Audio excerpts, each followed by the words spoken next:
As we speak now, things are not good as the expectations of the citizens of the Republic of Kenya. It is for the first time that the president and new president has been sworn in the Republic of Kenya, and things are on a standstill.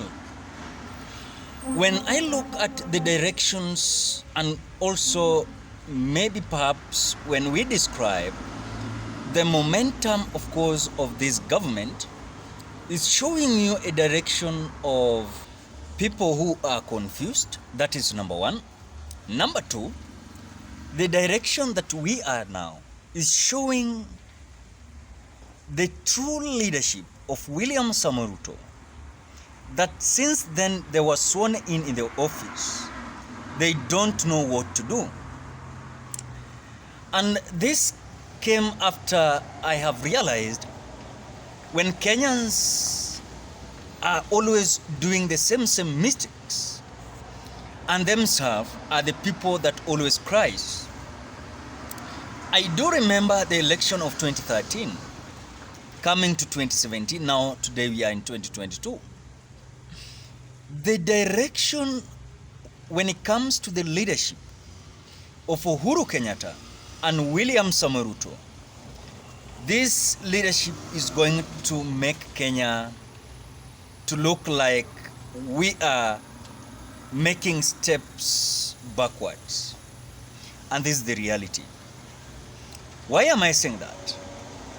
William Samoei Ruto, since he was elected and sworn in as the president of the Republic of Kenya, there are certain most important things that must be first priorities. And when I look at things that must be a first priority to the government of William Ruto, in fact, William Ruto has finally way out of his leadership. Today, while in Homa Bay County, I thought that William Samoei Ruto will come to address immediate affecting issues that are really derailing Kenyans in terms to their living standards. And there are two things that I was waiting for William Ruto to talk about. Number one, this issue of high living standard. Number two, this issue of, for example, the taxation. These two issues are so much crucial and so much important in terms to every government that always have the instruments of power. What did William Ruto do today? He came out to just address this issue of roads, sewage, technical college, and he never come out to address this issue of high living standards. And of course, those are the key priorities when I was just expecting him to address those issues. But now when you look at the way they are behaving, I've seen this government is not really serious with whatever Kenyans are expecting.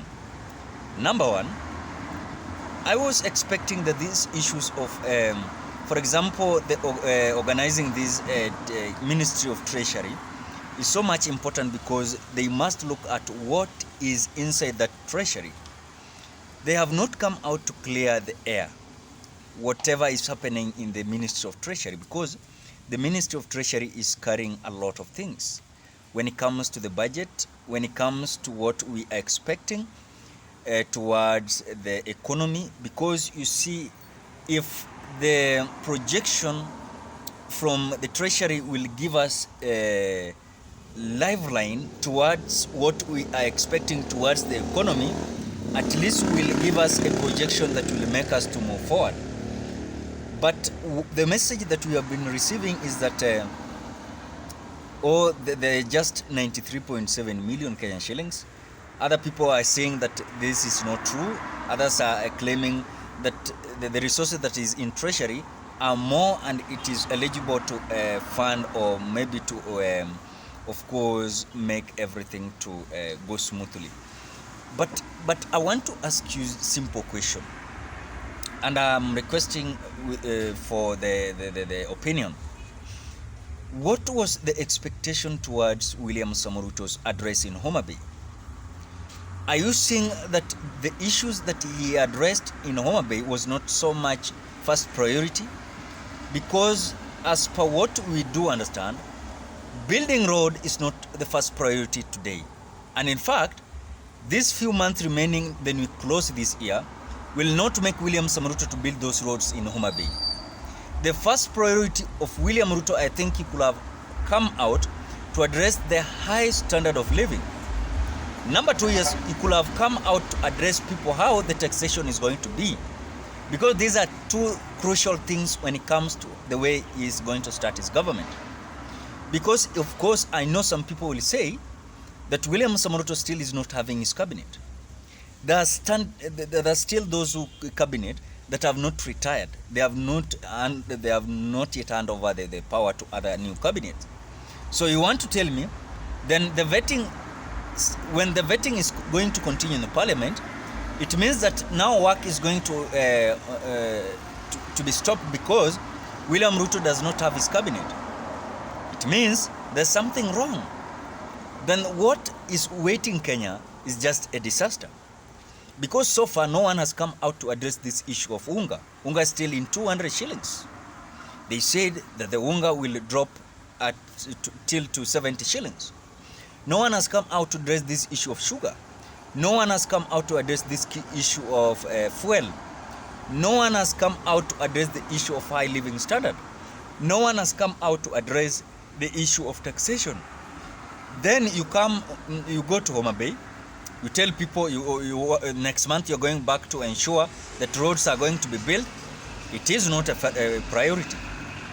This is not a priority. The priority is to ensure that even if it is not today, even if it is not next month, even if it is not December, the truth is that you are going to tell Kenyans how you're going to ensure that high standard of living is going to be at least affordable. The taxation is not going to project a loss to those who are doing businesses. And those are the kind of things, the first line that you need within 100 days. But you cannot come within 100 days, William Samoei Ruto himself, promising Homa Bay roads, promising Homa Bay training institute, colleges. And that is whatever William Ruto did today. So what the direction are we taking, we as Kenyans? It means the direction that we are taking is a wrong direction that is going to make us to be offended so much, going to make our life to be difficult. I listen to people saying that they promised education to be free. I don't see anywhere where education will be free because the resources is not there. So what are your thoughts? Drop your opinion at the comment section below. Otherwise, I want to appreciate you so much because of your great support. If you're a visitor, please do me a favor, subscribe to this channel. For those who are returning subscribers, thank you so much. Bye bye till we meet on another video.